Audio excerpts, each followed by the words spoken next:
எளிமையா எப்படி சார் பண்றேன்னா, எளிமையான விநாயகருக்கு ஒரு வெத்தலை பாக்கு 2 வாழைப்பழம் இது போதும். எளிமையா பண்றதுக்கு வெத்தலை பாக்கு 2 வாழைப்பழம் வச்சு அவருக்கு சூடம் சாமானை காட்டினா கூட அவரு பெருமானதோட இன்னும் சில பேர் என்ன பண்ணலாம்னா வந்து வெத்தலை பாக்கு சூடம் சாம்பிராணி பொரி கடலை, இந்த பொரி கடலை என்ன பண்ணா சக்கரை சேர்த்துப்போம். சக்கரை சேர்த்து பொரி கடலை அவுள் இதை கலந்தவருக்கு படையலாம். இதுல விநாயகருக்கு பழங்கள் வாங்குறீங்க, என்னென்ன பழம் சார் வாங்கணும்னா சீசன் பழம் சொல்றோம் பாத்தீங்களா. விநாயகர் இந்த நேரத்தை வரக்கூடியது வந்து பாத்தீங்கன்னா நாவற்பழம் முதன்மையா இருக்கணும்.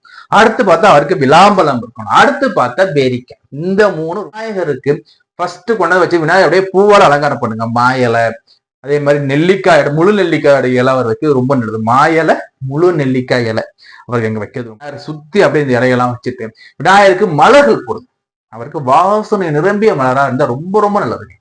ஒரு மல்லிகை பூவா இருக்கலாம், இல்லாத என்ன கையில கிடைக்குமோ வாசனை நிறைந்த மலர்கள், இல்ல உங்க உங்க தோட்டத்துல பூத்த மலர்கள் இருக்கு, அவங்க வீட்டு வாசல பூத்த மலர்கள் இருக்கா, அப்படியே விநாயகர் அப்படியே அலங்காரம் பண்ணுங்க. மலரால அப்படி அலங்காரம் பண்ணிட்டு விநாயகர் அப்படியே சந்தனம்லாம் அப்படியே தெளிச்சு சந்தன பொட்டெல்லாம் வச்சு அப்படியே எவ்வளவு ஜோடிக்க முடியுமோ உங்க வீட்டுல போய் அவ்வளவு ஜோடி பாருங்க. விநாயகர் சிலையில வந்து பாத்தீங்கன்னா விநாயகர் தும்பிக்கையை பாத்தீங்கன்னா ஒரு கொழுக்கட்டை வச்சிருப்பாரு. கொழுக்கட்டை தும்பிக்கை இருக்கும்.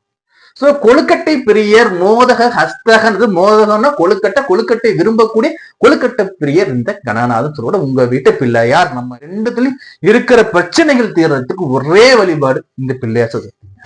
வழிபாடு பண்ணி பாருங்க. அப்படிதான் போன வருஷம் நான் ஒரு வேண்டுதல் வச்சிருந்தேன், எனக்கு அந்த வேண்டுதல் வந்து எனக்கு கிடைச்சிச்சு, நான் வந்து இந்த வருஷம் நான் வந்து விநாயகர் சதுர்த்தி நான் கும்பிட போறேன். விநாயகர் சதுர்த்திக்கு விநாயகருக்கு நன்றி சொல்ற வகையில வந்து பாத்தீங்கன்னா வந்து விநாயகர் சதுர்த்தி வழிபாடு பண்ணுவாங்க.